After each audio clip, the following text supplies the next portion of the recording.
Welcome back to Conflicts of Interest. This is episode 761, and today is February 24th, 2025. I'm the host of the show, Kyle Anzalone. A lot of news to get through on today's show. I'm trying to wrap up some of the stories I missed over the past week when I wasn't feeling so great. Feeling quite better now, so happy to be talking to you and really want to hit on all of these. And don't forget that we will be back with the Kyle Anzalone Show Monday at 4:45. So subscribe to that channel on YouTube. It's the first link in the show notes page. Also, we are holding our fundraiser right now at the Libertarian Institute.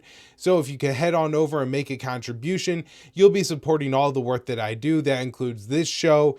It includes all the articles that I write, hundreds in the past year. And then also news roundups I put out every day, the Libertarian Institute debrief. A lot of content that I'm producing for the Libertarian Institute, and that's all funded through you guys who are making donations. And I'm just one small part of the very great institute. Of course, Scott Horton and Sheldon Richmond are living founders and an amazing team, podcasters, just absolutely great guys. You know, we got Keith Knight, James Bovard, Laura Calhoun, Ted Galen Carpenter, Ted Snyder, Connor Freeman. I mean, just really a really great list of either the most established and prolific libertarians or some of the great up-and-comers in our movement. So make a donation if you can. And with that, I will jump right into the news for you guys. The first story up here is one of the craziest things that we're talking about here, and that is Elon Musk claims cartel designation as terrorist are now eligible for drone strikes. So on Wednesday, Elon Musk claimed a group of gangs and cartels the State Department has designated as foreign intelligence terrorist organizations could now be targeted by U.S. drone strikes.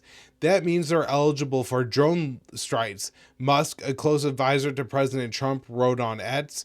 The State Department designation applies to MS-13, the Venezuelan gang Trans de Aruga, and six Mexican cartels, all organizations that operate inside the U.S.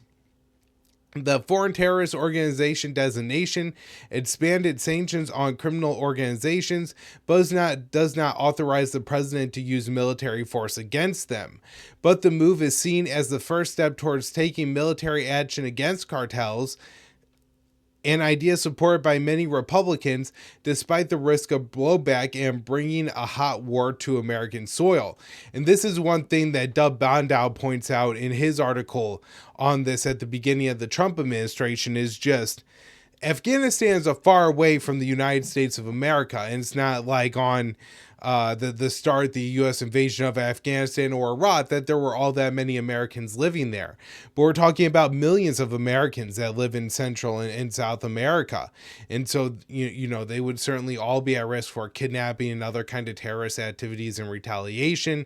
Additionally, you know, being able to carry out asymmetric attacks on U.S. corporations, U.S. businesses operating in Mexico, but also the very porous border is still, you know, very porous. It's thousands of miles long. And, you know, while the Trump administration may be able to stem the flow of illegal migrants into the U.S., if we really start to go war against these cartels and they're incentivized to carry out attacks in the United States, I really question Trump's ability to lock down the border and U.S. ports and everything else in a way that would be able to keep these cartels out of the United States of America. So in 2023, House Republicans introduced a bill to authorize the use of force against cartels and other groups responsible for trafficking fentanyl and fentanyl-related substances into the United States or carrying out other related activities that cause regional destabilization in the Western Hemisphere. The broad authorization for the use of military force had 24 co-sponsors, including then House Rep Mike Waltz, who is now Trump's national security advisor. The U.S. uses the 2001 AUMF, passed in the wake of the September 11th attacks, to justify wars in multiple countries, bypassing the constitutional requirement for Congress to declare war, which hasn't actually happened since World War II. All right, now moving on.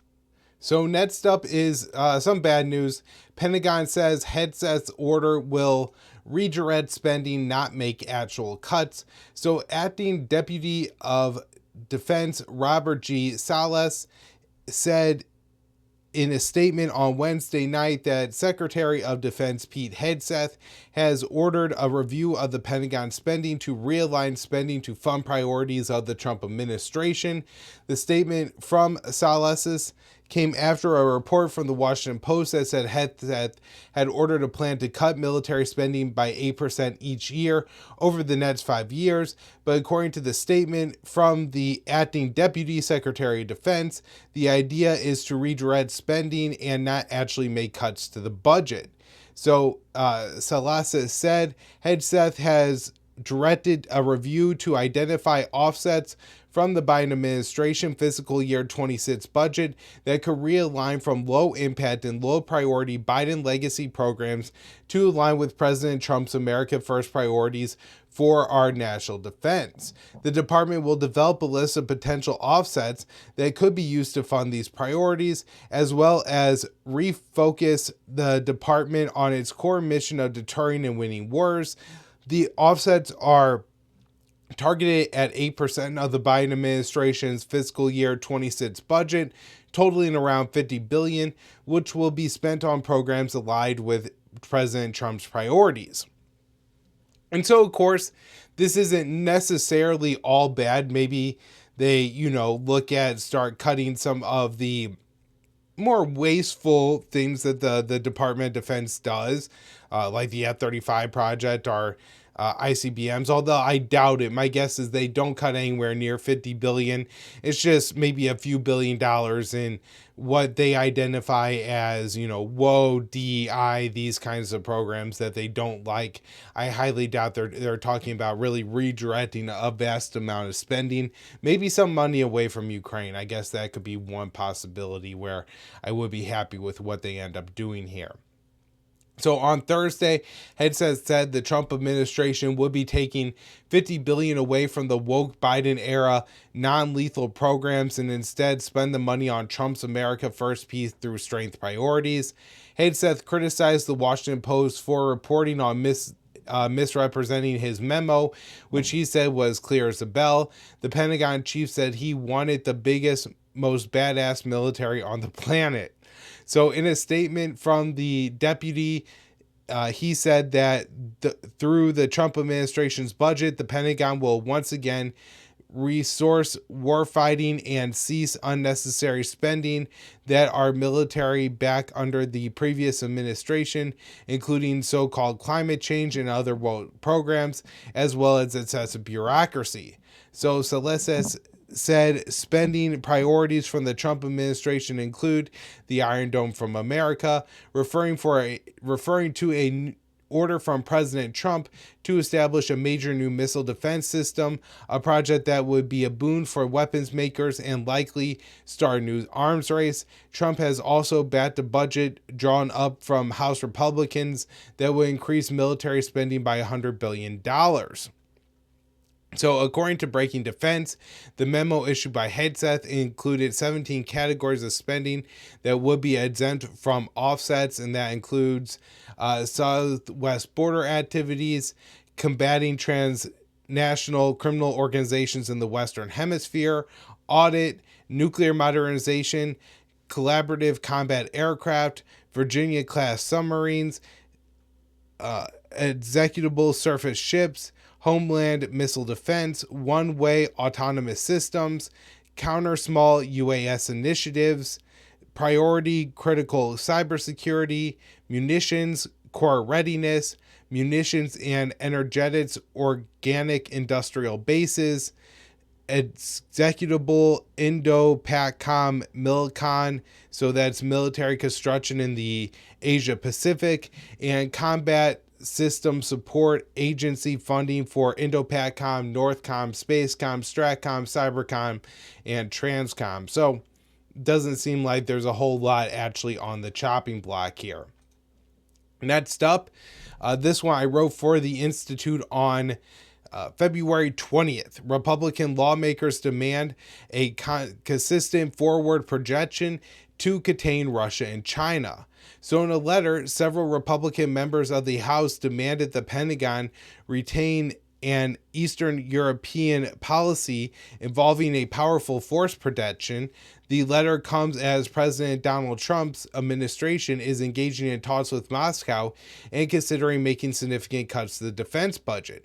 So the letter, reported by Roll Call, states there must be a consistent force projection of U.S. deterrence to increase regional security and bolster our allies and partners. It continues with the rise of global tensions in recent years and the ongoing war in Ukraine. It's essential that the U.S. can properly and effectively project power within Eastern Europe. President Trump has routinely criticized Europe for not contributing enough to the collective security of the continent and relying too much on the American military. He has also complained that Washington has provided more aid to Ukraine than the bloc of European countries collectively. The letter was led by Rep. Pat Fallon, the chairman of the House Armed Services Committee, and was signed by hawkish members of the GOP caucus, including Mike Turner, Dan Crenshaw, Jen Kiggins, and Claudia Tennelly. The lawmakers claimed that an aggressive posture is needed because of the threats presented by Russia and China. It adds, neither Russia nor China will stop until they've replaced the United States as the number one global hegemon, and a strong forward posture in Eastern Europe will allow us to deter our adversaries early and decisively. The demand to increase U.S. military presence in Europe contrasts with the vision Trump has promoted. At the end of Trump's first term, he attempted to remove tens of thousands of American troops from Europe. Additionally, Trump has floated the idea of entering into a pact with Russia and China that would be a trilateral agreement to significantly reduce military spending. Overall, Trump seems committed to reducing tensions in Europe. The president dispatched Secretary of State Marco Rubio to lead a delegation in talks with Russian Foreign Minister Sergei Lavrov in Saudi Arabia. The two sides agreed to normalize diplomatic ties and work towards ending the war in Ukraine. Now, speaking of the war in Ukraine, I think we understand what Trump's rant on Truth Social is really about. Waltz says Trump is frustrated with Zelensky over lack of rare earth deals. So National Security Advisor Mike Waltz said Thursday that President Trump and other U.S. officials were very frustrated with Ukrainian President Zelensky over his recent rhetoric and for not signing a deal that would give the U.S. access to rare earth minerals and other natural resources. So Waltz told reporters, Trump's frustration with Zelensky that you heard is multifold. One, there needs to be a deep appreciation for what the American people and the American taxpayer, what Trump did in his first term and what we've done since. There is some rhetoric coming out of Kiev, frankly, that insults Trump were unacceptable. Waltz said the second reason Trump was frustrated with Zelensky was him turning down a rare earth deal brought to him by U.S. Secretary Scott Bessent. He said, our own Secretary of the Treasury personally made the trip to offer the Ukrainians what can only be described as a historic opportunity, that is for America to co-invest with Ukraine in their minerals and in their resources, he said. According to media reports, the offer the Treasury Secretary brought to Zelensky would have given the U.S. 50% of the rights to Ukraine's rare earth minerals and other resources. It didn't include any formal security guarantee, but Waltz said the U.S. investing in Ukraine would be the best security guarantee they could hope for, more than another pallet of ammunition. So Axios reported on Thursday that the U.S. has offered Ukraine a new proposal on rare earths that address some of the Ukrainian concerns, the details of which are unclear. Sources told the media outlet that some of Zelensky's aides are encouraging him to sign the deal and to end the spat with Trump, and gave him that reason to justify continued U.S. support for Ukraine. I think that is what Trump is trying to do here, and that explains the tweet and the post on Truth Social and calling Zelensky a dictator. I think it really comes down to Trump pressuring Zelensky to make this deal. All right, next up here, China says Trump admins change to U.S. fact sheet on Taiwan damages relations. And so this happened earlier in the week. The State Department removed a line from a fact sheet on Taiwan that says the United States does not support Taiwanese independence. And the Chinese foreign minister responded by saying, history cannot be tampered with, facts cannot be denied, and the truth cannot be distorted.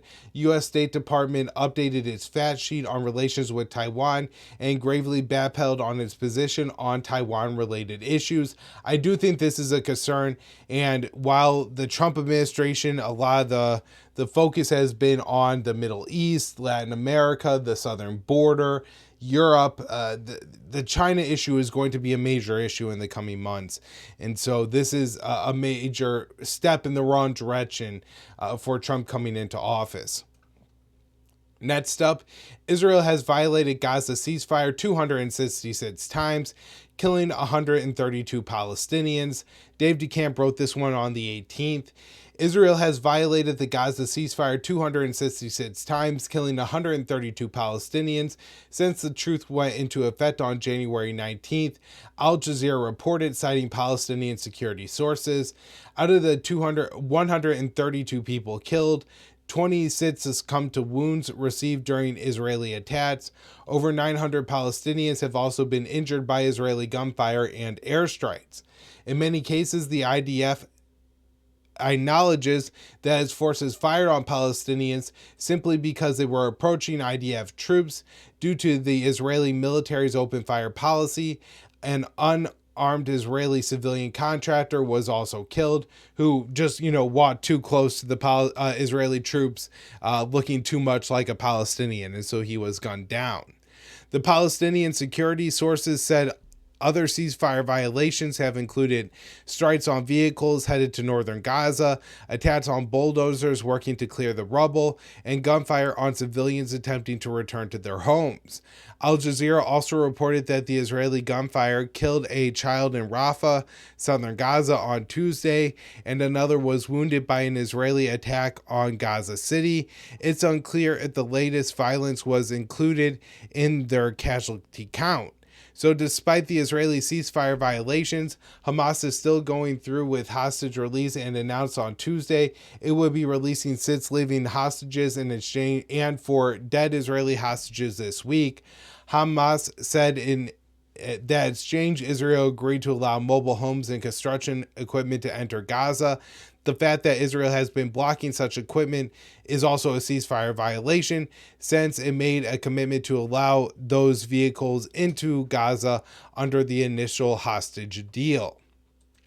It doesn't look like Netanyahu is going to allow this deal to enter phase 2. Report Netanyahu adds new demands in talks on second phase of Gaza deal. So Israeli Prime Minister Benjamin Netanyahu has added several new demands amid negotiations for the second of the Gaza hostage and ceasefire deal, Israel's Channel 13 has reported. The report said Netanyahu is demanding Hamas leadership be exiled, for Gaza to be demilitarized, and for Israel to continue maintaining security control of the Strip, which would mean a continued Israeli military occupation or blockade. Hamas has rejected Israeli calls for the group to be disarmed and maintains it has been for an Israeli withdrawal, meaning it would be unlikely to agree to such an arrangement that would keep Israeli troops in Gaza. On Wednesday, Hamas offered to release all remaining Israeli hostages in exchange for a permanent ceasefire and for a full Israeli withdrawal from the Strip. Steve Witkoff, Trump's envoy for the Middle East, acknowledged on Thursday that it would be difficult for the second phase of the ceasefire to be implemented, but said it was still possible. And so I think the Trump administration is preparing us for Israel to pull the plug on this ceasefire deal. Looks like things are about to get a lot worse in the West Bank. Netanyahu, who orders West Bank escalation after empty bus explodes in Israel. So the Israeli Prime Minister Benjamin Netanyahu has ordered a massive escalation in Israeli-occupied West Bank after 3 empty buses exploded in the Israeli city of Bet Yam near Tel Aviv, the Times of Israel reported on Thursday. Prime Minister Benjamin Netanyahu has ordered the IDF to carry out an intensive operation against centers of terrorism in Judea and Samaria. Netanyahu's office said in a statement using the biblical names for the West Bank. The buses that exploded were empty and in separate parking lots, and Israeli police said 2 additional unexploded bombs were found. No one was wounded or injured in the blast. So Israeli police said they're treating the incident as a suspected terrorist attack, and Israeli officials are claiming the blasts are tied to the West Bank, although so far no Palestinian group has taken credit for the bombing.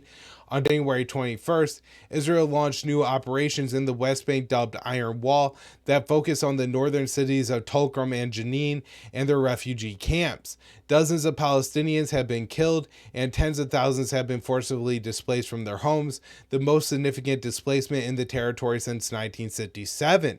The Israeli military has expanded its open fire orders in the West Bank as well, leading to a surge of civilian killings by IDF troops. Among those killed in recent operations have included a pregnant woman, a 2-year-old girl, and a 7-year-old boy. Netanyahu's order suggests the Israeli assault on the occupied West Bank will intensify even more. The bus explosion risks the fragile ceasefire deal in Gaza, as elements of the Israeli government are looking for excuses to restart the genocidal war. All right, so before we wrap up, a couple stories here on Lebanon and Syria. Israel confirms troops will remain at southern Lebanon sites after deadline, and so February 18th was the date that Israel was supposed to withdraw from southern Lebanon, and now they're not going to do it. No real surprise, but this could lead to a major escalation in southern Lebanon. We'll see how Hezbollah responds. And then Jason also writes here at antiwar.com, panic in southwest Syria after Israeli troops raid villages, warn locals not to construct homes. And so Jason says there has been quite a bit of disquiet in southwestern Syria after the December regime change, which was followed by a ground invasion from Israel. Israel started by seizing the demilitarized zone between Syria and the occupied Golan Heights, but has increasingly moved beyond that into the Quneitra and Dara governance. Today, that situation is growing even more complex for the people living under the Israeli occupation, as IDF troops have raided the village of Abedin and Marabah in the Yukok Basin of the Dara governance. It's probably the Yarmouk Basin of the Dara governance. Those villages are outside of the demilitarized zone and not far from the Jordanian border. Israeli troops reportedly captured a young man on the outskirts of one village and seized his cell phone. They ultimately released him after using his phone to make threatening calls to villagers, warning their homes would be raided if they did not hand over any weaponry they owned. To make the matter worse, Israeli troops told the villagers in Marbath, which is southeast of Abdin and right along the Syria-Jordanian border, to stop all construction work on new homes and to preserve all official documentation of their families. In addition to this, there were reports of Israeli shelling areas of the Dara governance, also in the Yarmouk Basin. There are no casualties reported in this shelling, which was the first in the area in 3 months. North of Dara, in the Rif Dimishk governance, Israeli warplanes carried out airstrikes against Syrian military targets. The tanks were reportedly heading to the military operation missions of the new Syrian government when Israel started attacking them. In the neighboring Quneitra governorate, there was reports of Israeli forces advancing into multiple villages on Tuesday. The villages were inside the demilitarized zone, and the offensive came amid the expected UN peacekeepers' arrival in the area. No explicit reason was given for the Israeli advances, but of course, if they beat the peacekeepers there, then the peacekeepers will probably just leave and not prevent the the Israelis from taking more Syrian territory. So it looks like the tensions on the northern Syrian border are continuing to boil.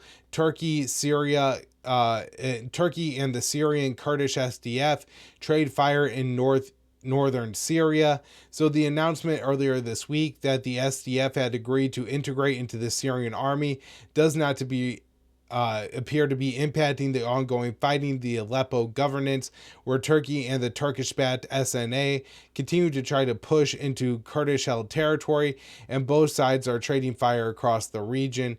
And so this fight has been going on for a while, but does appear to be escalating, and this could be a really bad thing. All right, everybody, that's where I'm wrapping up the show for today. Thank you all so much for tuning in.